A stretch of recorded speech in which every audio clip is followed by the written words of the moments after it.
Good morning आणि नमस्कार family. तर बघा सकाळचे वाजलेत 6:15 आणि मी निघाली आहे कामावर। तर तुम्ही बघू शकता आता मी सासूबाईंच्या घरी आहे आणि तिकडूनच मी कामावर निघालेली आहे।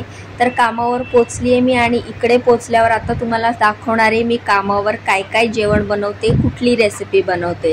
तर ह्याच स्टॉवरमध्ये येते मी कामाला। तुम्हाला तर माहिती आहे मी जेवण बनवायचं काम करते आणि आता माझ्याकडे सध्या 2 कामं आहेत आणि त्या दोन्ही कामावर मी काय काय बनवणार आहे तेच मी माझ्या व्हिडिओतनं तुम्हाला दाखवते।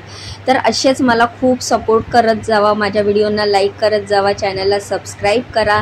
मला तुमच्या सपोर्टची खूप खूप गरज आहे।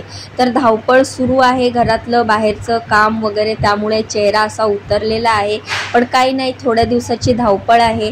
तर अशा प्रकारे बघू शकता तुम्ही मी पहिल्या कामावर पोचलेली आहे। पहिल्या कामावर मस्तपैकी ही पालकची रस्सा भाजी केलेली आहे। ह्याच्यामध्ये चण्याची डाळ, शेंगदाणे टाकलेले आहेत, त्यानंतर असं बेसन पीठ टाकून हा मस्तपैकी पालकची भाजी बनवलेली आहे।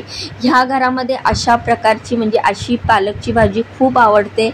8 दिवसांनी 10 दिवसांनी अशी पालकची भाजी ह्या घरात नक्कीच बनते। त्यानंतर इथे मस्तपैकी खीर बनवलेली आहे, शेवयांची खीर बनवली आहे, काजू बदाम टाकलेत बारीक चिरून, त्यानंतर केसर टाकलेला आहे। तर हा लक्ष्मी पूजनच्या दिवशी शूट केलेला व्हिडिओ आहे, टाकायला उशीर झाला मला। तर आम्ही जेवण बनवायचं काम करतो आणि प्रत्येक घरात आम्ही असं काहीतरी गोड बनवून मस्त सणावाराला सगळे सण गोड करतो आणि हाच प्रयत्न करतो की आम्ही आमच्या हातून हाच गोडवा पसरवावा। तर अशा प्रकारे भाजी झाली, खीर झाली, त्यानंतर चपात्या केलेल्या आहेत मी। तर नाश्त्याचं तुम्हाला दाखवते। तर बघा मी नाश्त्यामध्ये अशा इडल्या केलेल्या आहेत, मस्त गोल गरगरीत पांढऱ्या आणि अशा स्पंजी अशा इडल्या केलेल्या आहेत। इडल्यांबरोबर खायला चटणी देखील केलेली आहे, ती पण तुम्हाला मी दाखवते। तर आधी इडल्या झाकून ठेवते कारण इडल्या गरम आहेत।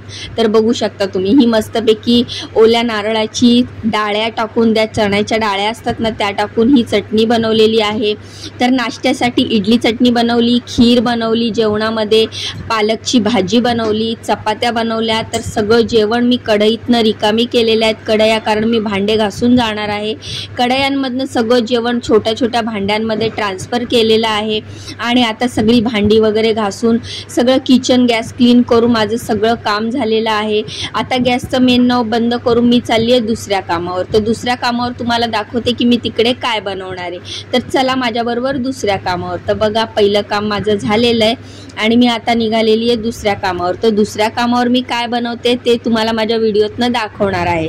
तर अशा प्रकारे लिफ्टचं बटन दाबलं, लिफ्टमध्ये एंट्री केली, एक लिफ्ट बंद होती म्हणून दुसऱ्या लिफ्टने गेली आणि मला ज्या कामावर पोचायचं आहे तिथे निघाली। तर आता इकडे मी दरवाजाची बेल वाजवली आणि आता इकडे मी काय बनवते ते देखील तुम्हाला दाखवणार आहे। तर तुमचे खूप छान छान कमेंट येतात, कमेंट वाचून खूप छान वाटतं, असेच मला सपोर्ट करत राहावा। तर बघा कशी छान अशी दिवाळीची सजावट केलेली आहे ह्या घरामध्ये।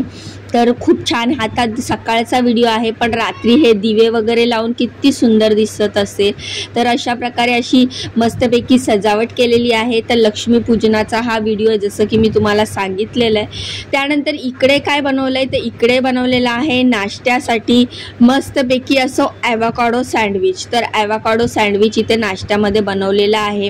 ह्याची जर तुम्हाला फुल रेसिपी पाहिजे असेल तर मला कमेंट करून सांगा।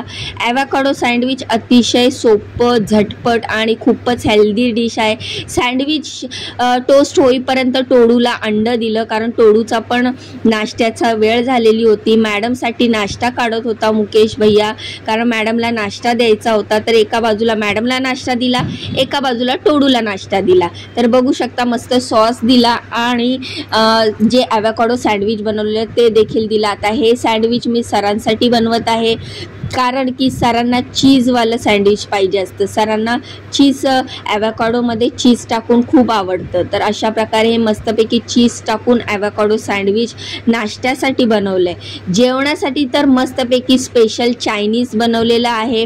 तर हे व्हेजिटेबल चायनीज आहे, व्हेज चायनीज आहे। तर व्हेज ह्याच्यामध्ये खूप साऱ्या मी भाज्या टाकल्यात, गाजर, बीन्स, स्प्रिंग ऑनियन म्हणजेच कांद्याची पात, ह्या सगळ्या व्हेजिटेबल टाकून मस्तपैकी चायनीज फ्राईड राईस बनवलेला आहे, चायनीज व्हेज फ्राईड राईस बनवलेला आहे. पण मेन म्हणजे कोबीच नव्हती. कोबी मॅडमना वाटलं की फ्रीजमध्ये असेल, पण नंतर नव्हती, नाही मिळाली, संपली होती कोबी. पण मॅडमने ऑर्डर केली. कोबी येईपर्यंत वेळ लागत होता, तर मॅडम बोलल्या की आज विदाऊट कोबी चायनीज बनव. तर बिना कोबीचं हे बाकीच्या सगळ्या व्हेजिटेबल टाकून मस्तपैकी चायनीज व्हेजिटेबल फ्राईड राईस बनवलं. त्यानंतर पनीर चिल्ली बनवलेली आहे. तुम्हाला माहिती आहे की मी लास्ट टाईम पण ह्या घरी पनीर चिल्ली बनवली होती आणि त्यांना ती एवढी आवडली की त्यांनी परत 4 दिवसामध्ये पुन्हा ही दुसऱ्यांदा पनीर चिल्ली बनवून घेतलेली आहे. तर तुम्ही बघू शकता किती छान दिसतो आपला चायनीज फ्राईड राईस. तर खूप साऱ्या मी त्याच्यावर असे कांद्याच्या पातीचे तुकडे करून म्हणजे चिरून अशी टाकलेली आहे.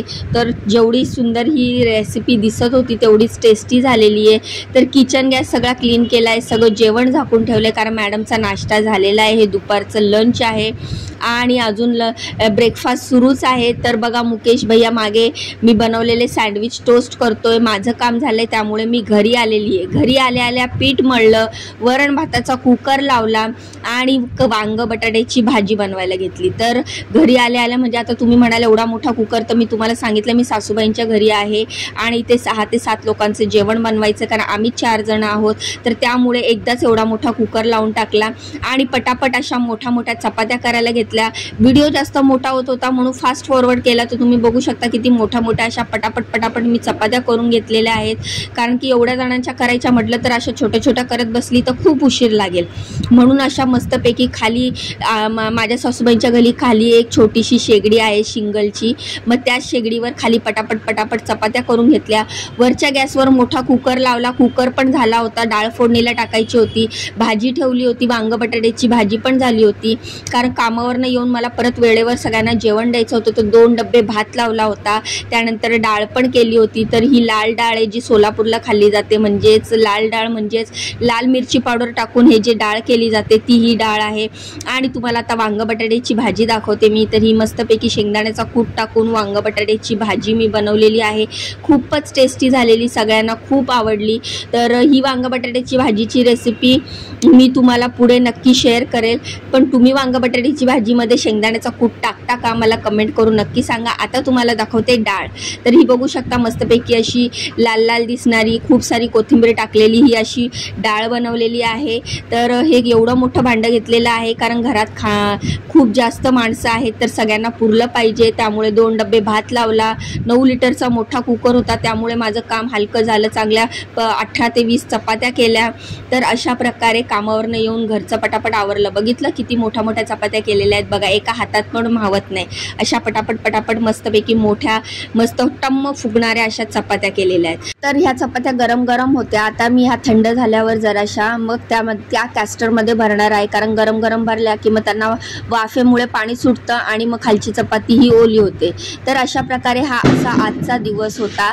कामावर येऊन पटापट स्वयंपाक केला आणि सगळ्यांना जेवायला वाढलं, मुलांना, दिराला आणि सगळेजण सोबत 1 वाजेपर्यंत जेवायला बसलो. कारण मी पण सकाळी नाश्ता करून गेली नव्हती तर आम्ही 1 वाजता सगळे जेवायला बसलो. तर असा होता हा आजचा दिवस. तर कसा वाटला व्हिडिओ मला कमेंट करून सांगा. माझ्या व्हिडिओना लाईक करा, चॅनलला सबस्क्राईब करा, मला खूप सपोर्ट करा.